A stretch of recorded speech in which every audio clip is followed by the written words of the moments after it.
nitengeneze mambo ya uchumi. Mnajua pale 2023 tulikuwa na matatizo makubwa. Dola ilikuwa imepanda, inflation ilikuwa imepanda, interest rate ilikuwa imepanda, na mkanieleza ya kwamba nitengeneze mambo ya uchumi.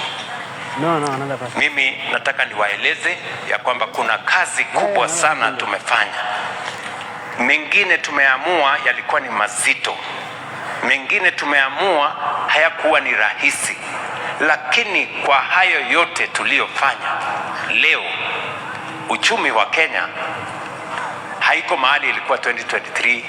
Uchumi wa Kenya leo iko imara, iko dhabiti, and without fear of any contradiction, I stand before you to tell you our economy is now stable.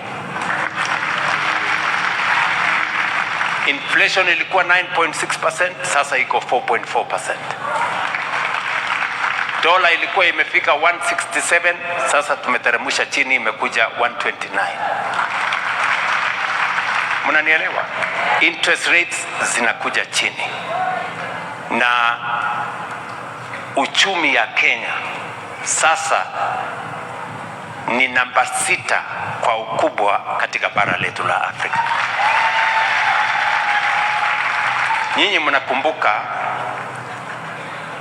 2022 tukifanya uchaguzi, watu wengi walikuwa ndani ya Fuliza. Watu milioni 4 walikuwa wamezama ndani ya Fuliza, walikuwa wameweka blacklisting.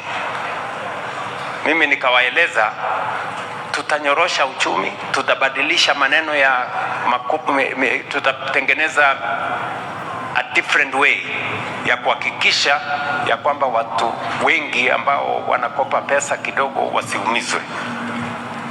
Wale wote walikuwa ndani ya Fuliza tuliwatoa wote. Nyinyi mnanielewa? Tukaanzisha Hustler Fund. Tukasema kila mtu ukitaka kukopa pesa kidogo, enda hapo kwa Hustler Fund. Sio lazima ujue mtu yeyote. Unachukua pesa kidogo, 500, 1000, 5000, 10000, unafanya biashara, unarudisha, unasonga mbele. Hapa kwa hii mkutano hakuna mtu hana account ya Hustler Fund. Na ndio ukweli. Si kila mtu wako na account ya Hustler Fund hapa? Tukisema ukweli. Sijasema kama umelipa ama hujalipa, nimesema tu kama hebu nione watu wako na account ya Hustler Fund hapa. Sasa unaona niliwaambia tutawapanga pole pole. Si namna hiyo? So leo kuna watu wengi, kila siku watu wanachukua milioni 50 kutoka Hustler Fund every day, na wanalipa, wanasonga,